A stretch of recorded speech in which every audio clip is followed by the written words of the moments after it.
Kebudayaan dan tradisi di dunia memiliki aneka ragam bentuk, mulai dari sekedar untuk hiburan hingga yang paling ekstrim sekalipun. Salah satunya adalah tradisi ngayau suku Dayak.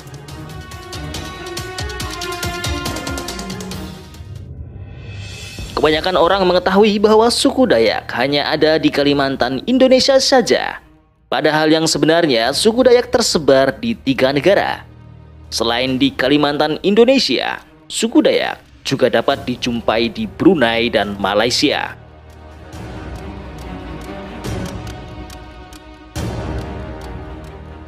Ngayau merupakan tradisi yang dilakukan suku Dayak di Kalimantan pada masa lalu. Ngayau dalam tradisi suku Dayak tidak dilakukan sembarangan, melainkan ada 4 alasan yang menjadi motif di baliknya. Ngayau didasari oleh motif untuk mempertahankan atau melindungi lahan pertanian, mendapatkan kekuatan magis sebagai daya rohaniah, balas dendam, hingga penambah daya tahan berdirinya bangunan. Lalu apa sebenarnya tradisi ngayau ini? Dan apa tujuan dari tradisi yang dilakukan masyarakat Dayak pada masa itu?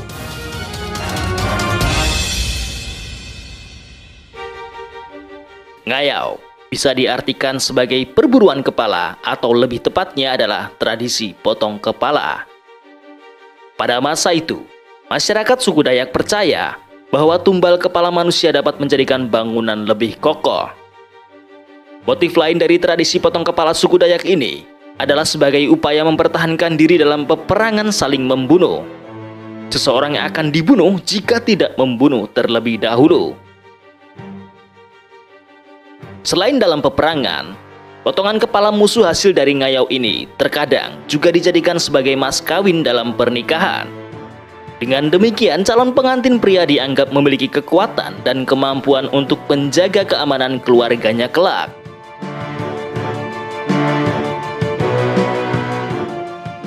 Meskipun ngayau dilakukan atas latar belakang yang jelas, tetapi beberapa motif selain mempertahankan diri dalam perang sudah ditinggalkan oleh sebagian besar suku Dayak. Hal ini didasari oleh perjanjian Tumbang Anoy pada tahun 1894 yang dilakukan suku Dayak di seluruh Borneo untuk menghentikan praktek ngayau. Kesepakatan ini dilakukan karena pada masa itu, suku Dayak melakukan ngayau bahkan pada sesama Dayak. Setelah diadakannya perjanjian Tumbang Anoy, tradisi ngayau ini pun mulai ditinggalkan. Meski demikian, beberapa konflik antar etnis yang terjadi di Kalimantan memicu suku Dayak untuk kembali mempraktekkan ngayau. Bisa dikatakan bahwa ngayau kini merupakan tradisi yang hanya dilakukan pada saat perang sebagai bentuk pertahanan diri. Terdapat aturan-aturan adat yang harus dipatuhi dalam ngayau. Tradisi ngayau ini tidak boleh dilakukan pada anak di bawah umur dan wanita, apalagi yang baru melahirkan. Selain itu, terdapat pantangan memasuki kampung yang terdapat tempayan berisi sirok soma, yakni sesajen permintaan maaf sembari menunduk. Sirok soma sendiri merupakan istilah sesajen dalam bahasa Dayak Jangkang.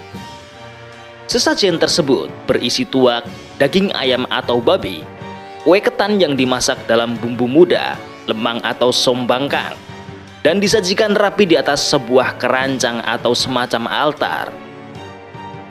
Keberadaan sesajen sirok soma merupakan simbol bahwa kampung tersebut sedang berkabung atau ada wanita yang baru melahirkan.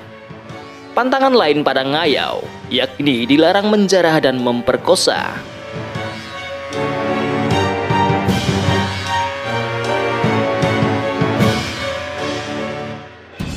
Meski terdengar ekstrim, sebenarnya bagi suku Dayak, ngayau memiliki makna tersendiri di baliknya. Disebutkan, suku Dayak memiliki tata krama pertempuran di mana ngayau harus dilakukan secara cepat agar musuh tidak terlalu lama menahan sakit akibat luka parah. Selain itu, beberapa suku Dayak juga memiliki kepercayaan bahwa dengan memakan hati korban, roh korban tidak akan mengganggu. Tidak semua suku Dayak di Kalimantan menerapkan tradisi ngayau. seperti halnya suku Dayak Ma'anyan dan suku Dayak Meratus. Dalam adat mereka tidak ada istilah ngayau. Namun, berdasarkan cerita para tetua adat mereka, ketika terjadi perang waktu dulu, para kesatria-kesatria Dayak Ma'anyan dan Dayak Meratus pada saat berperang, kepala pemimpin musuh yang dijadikan target sasaran mereka. Apabila kepala pemimpinnya berhasil mereka penggal, maka para prajuritnya akan segera bertekuk lutut. Kepala pemimpin musuh tersebut bukan sebagai pelengkap ritual-ritual adat sebagaimana yang dilakukan suku Dayak Kenyah, Iban, dan Ngaju. Kepala tersebut tetap dikuburkan bersama badannya.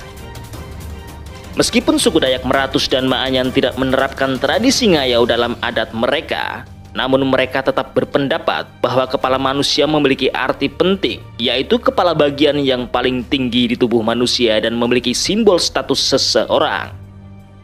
Seorang Dayak yang akan berangkat mengayau tidak terlalu menggantungkan kemampuannya pada kemampuan senjatanya, tetapi pada kekuatan jiwa untuk mencapai tujuannya. Pusat kekuatan jiwa terdapat di kepala manusia hasil ngayau.